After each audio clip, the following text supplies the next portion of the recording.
بسم اللہ الرحمن الرحیم۔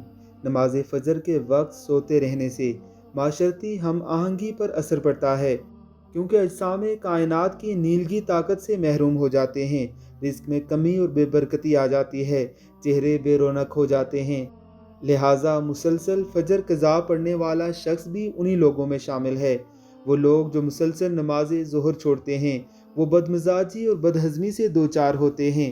اس وقت کائنات زرد ہو جاتی ہے اور معدے اور نظام انہضام پر اثر انداز ہوتی ہے، روزی تنگ کر دی جاتی ہے۔ اکثر نماز عصر چھوڑنے والوں کی تخلیقی صلاحیتیں کم ہو جاتی ہیں اور عصر کے وقت سونے والوں کا ذہن کند ہو جاتا ہے اور اولاد بھی کند ذہن پیدا ہوتی ہے۔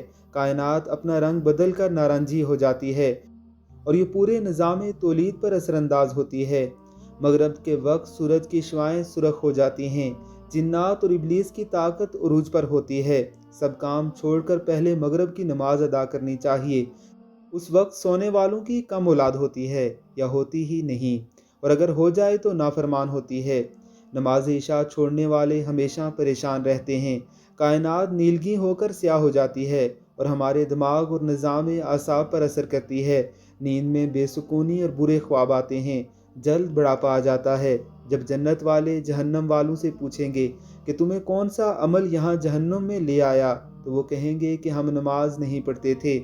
اللہ ہمیں استقامت کے ساتھ نماز قائم کرنے کی توفیق عطا فرمائے۔ آمین ثم آمین۔